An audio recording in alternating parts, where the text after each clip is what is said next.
Buenas tardes a todos, saludos, quien le habla Ricardo Antonio Royo Smith, un placer una vez más poder encontrarnos en esta tarde de hoy compartiendo algo de derecho. Claramente estamos trabajando en la nueva sesión del podcast, Ahora Jurídica, y pues en esta ocasión he tenido que tomar unos minutos para presentar una situación que se está dando que quizás yo no le había prestado la debida atención porque eran eventos como aislados, pero que luego de un desarrollo en una alta audiencia pudimos percatarnos de que no fue la mejor actitud o la mejor actividad que desarrolló un juez de garantías. Ciertamente nosotros hemos presentado una formal queja en transparencia. Sin embargo, si no quisiéramos contaminar el proceso, por lo tanto vamos a procurar cuidar bastante el tema de la confidencialidad y asimismo también procurar la información de datos con relación a los clientes. Claramente tenemos una responsabilidad como firma de abogados. Lo cierto es que sí hay situaciones que no podemos pasar por alto y es lo que queremos discutir el día de hoy. Se trata de una situación de una revisión de medidas cautelares como muchas que hemos realizado en la firma forense Royo Abogados. Y en este desarrollo nos llamó bastante la atención que nosotros estábamos representando un número responsable de imputados, la cual al momento de darse entrada por parte del juez de garantía que iba a manejar el acto, nos pudimos percatar, y esto fue algo que llamó mucho la atención de este defensor, que él mismo entrara al acto de audiencia sin documentos, sin anotaciones, sin libreta, incluso sin el Código Procesal Penal ni el Código Penal. Tengas en cuenta que hay una realidad y esa realidad es que a pesar de que no vamos a poner en duda la intelectualidad o la capacidad intelectual del juzgador, sí es importante destacar que hay ciertas situaciones que merecen una atención propiamente muy puntual, estadísticamente hablando, asimismo también efectos o referencias que van a ser necesarias de parte tanto del que presenta la revisión de medida cautelar como de quien se va a oponer, porque claramente se tratan de detalles que procuran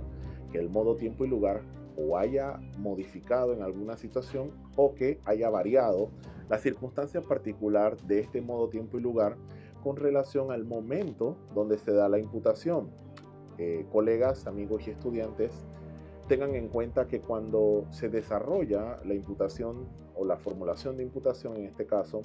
el fiscal tiene la obligación de dejar presente algunas características propias de la acreditación del tipo penal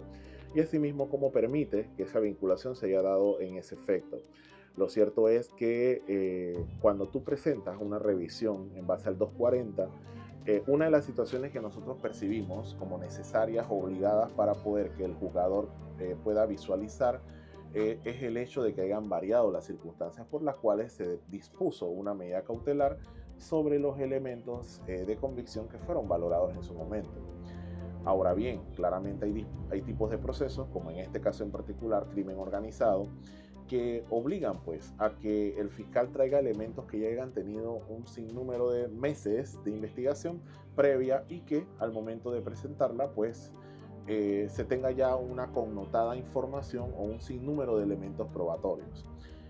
Nosotros, bueno, como abogados responsables desarrollamos el acto de audiencia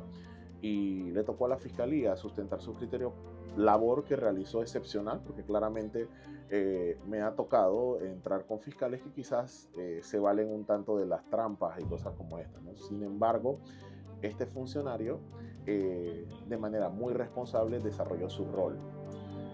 Cuando terminó de desahogar su oposición a la pretensión que teníamos en esa acta audiencia, nos tocaba ese derecho responsable en base a la responsabilidad, capítulo cuarto de los deberes y facultades del juez de garantías, en ese artículo 63 que desglosa un catálogo formal de cuáles son las capacidades del juez. Era responsable que el juez permitiera que esta defensa realizara lo que se llama la oportunidad del contradictorio. Tengas en cuenta que se trata de un sistema adversarial y que este sistema adversarial, por basarse sobre principios de corte acusatorio, obliga pues a que el que pretende una cosa o el que pretende una acción dentro del proceso ilustre al juez de garantías, toda vez de que el juez de garantías desconoce de las piezas procesales, desconoce puntualmente de los elementos de convicción que existen en ella, y también desconoce propiamente las piezas dentro del expediente, por lo que hace obligatorio que el defensor o la fiscalía, quien sea que peticione este tipo de situaciones particulares o circunstancias de revisión, en este caso en base al 240, ilustre, retroalimente, y que este juzgador tome nota de información que está en su labor. Ahora bien, cuando ya vemos que el juzgador no solo nos limita en gran medida, esto va a ser de sorpresa para muchos que probablemente estén desarrollando el sistema, desarrollando actos de audiencias recurrentemente, él mismo nos dijo que fueran 5 segundos lo que íbamos a utilizar para poder sustentar los criterios que a nuestro juicio, o quizás no es que estábamos discutiendo que la fiscalía tendría algún aspecto de deslealtad, sino más bien aclaraciones que eran prudentes, necesarias de hacer, como qué tipo de circunstancias fueron las que utilizaron para la imputación, qué tipo de elementos de convicción se utilizaron para esa imputación, y cómo estos nuevos elementos, que no fueron de parte de la defensa, sino que son nuevos elementos de medicina legal que utilizamos para poder solicitar esa revisión, traen como consigo un refuerzo que desvincula del tipo penal a los imputados, y que de alguna forma, al desvincularlo, automáticamente entonces permite el responsable análisis de un juzgador. Al nosotros entender que el juzgador no nos permitió ni siquiera responsablemente poder, nosotros peticionamos nuevamente en aclaración a ver si se trataba realmente 5 segundos o que se había equivocado y eran 5 minutos, y reforzó que no, que él no lo permite, pero que lo permitirá por 5 segundos. Obviamente, de manera humana es imposible poder sostener algunos criterios de contradictorio sobre 5 segundos, cosa que a nuestro juicio nos dejó muy en duda esa capacidad o esa responsable capacidad del juzgador. Lo cierto es que al momento de él emitir sus criterios, otra situación que llamó nuestra atención, pero que no era de sorprender, porque él mismo no llevó ninguna anotación, equivocó los nombres de los imputados, equivocó algunos datos, utilizó referencias muy genéricas, lo cual obligó a esta defensa a anunciar recurso de apelación, lo cual que al anunciar el recurso de apelación, entonces tuvimos entonces que anunciarlo, y pues estamos a la espera de resolver ese recurso. ¿Por qué me he tomado la tarea de realizar este video y de repente llamar al análisis de parte de todos los juzgadores o los usuarios del sistema, que de alguna u otra forma somos muy responsables? Es la razón de ser de un juzgador de garantías. La razón de ser propia el elemento fundamental de un juzgador de garantías es esta conducta que va a reprochar a aquellas personas que vulneren garantías fundamentales, no solo del individuo que está siendo investigado, sino también de la víctima, sino también del sistema, sino también de la administración propia de justicia, y sino también vulneren las garantías propias de la participación administrativa o de aquellos recursos que permiten que el sistema pueda funcionar de una forma amigable, amable, sostenible y sobre principios estrictos de legalidad. También lleva consigo una connotada responsabilidad con relación al derecho natural, porque se trata de que el derecho natural es la fuente de derecho importante que trae consigo entonces esta relación materia penal, en donde permite pues que ese juzgador controle de manera responsable estos hechos. Y cuando ocurre que es el propio juzgador de garantías quien violenta directamente estas garantías fundamentales, el derecho a la defensa, la legítima defensa, cómo esta defensa procura poder alimentarlo de una información o retroalimentar esta información para que no cometa equivocaciones, que a nuestro juicio no fue una valoración responsable propia de un juez de garantía, nos llama mucho la atención y claramente tenemos que hacer este tipo de anuncio. Lo cierto es que lo que es propio de prestarle mucha objetividad y mucha atención es el hecho de que propiamente un juez de garantía a nuestro juicio, y yo estoy siendo muy responsable con lo que estoy mencionando, porque la verdad es que hay muchos jueces de garantías que tienen mi total respeto. Obviamente no se trata de ganar o perder, sino que en muchas ocasiones, y esto lo voy a hablar así a título personal, En muchas ocasiones nos ha tocado desarrollar audiencias que no todas las ganamos y que claramente hay un principio puntual en donde el juzgador tiene un punto de vista que incluso ilustra a la defensa y permite que tengan nuevos argumentos o nueva visión de la ruta que se está tomando, o incluso se convierte en un modo de poder verificar situaciones que no hemos verificado como defensa. Ese tipo de situaciones particulares son las que enmarcan la jurisdicción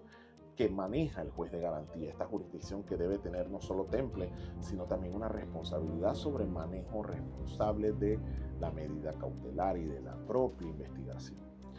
Luego de esto nos llamó la atención el comportamiento, hicimos algunas averiguaciones que, quedará a la mano del Departamento de Transparencia, el órgano judicial, que realice las pesquisas, pero adelantamos un poco,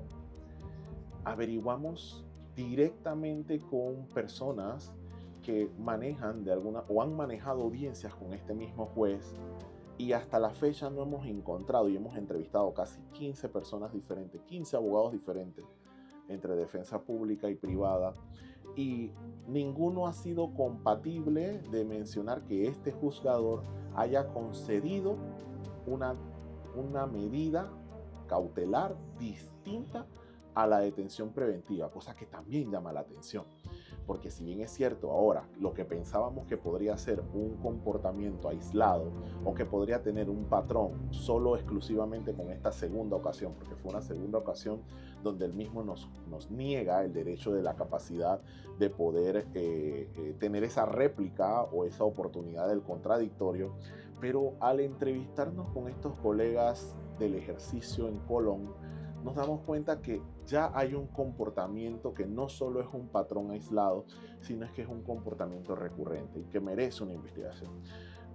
No sé, quizás digamos que la casualidad o la coincidencia fuera que todos los indiciados que empiezan indiciados y pasan a ser imputados, cuando le toca a este juez, lamentablemente tienen alto grado de vinculación, y por eso todos los que él ha manejado como juez de garantía ha tenido la obligación de determinar detención preventiva. Pero esto hay que observarlo, porque eso podría ser un comportamiento recurrente que estuviera vulnerando muchísimas garantías fundamentales, y que lamentablemente invito a los profesionales que hayan pasado por esta experiencia que pongan su denuncia. Un departamento especializado que va a manejar esto de la manera mucho más sensata, pienso que es también incluso muy dinámico, y que a la vez podamos de alguna forma subsanar esto que daña a los demás profesionales que ejercen su categoría de juez de garantía responsablemente y de la mejor manera. Bueno, hasta aquí dejo entonces los comentarios, estaré pendiente de los comentarios, les agradezco el tiempo que hayan tomado, y un gusto. Se despide de ustedes el doctor Ricardo Antonio Royo Smith. Saludos y un placer, feliz domingo. Saludos a todos.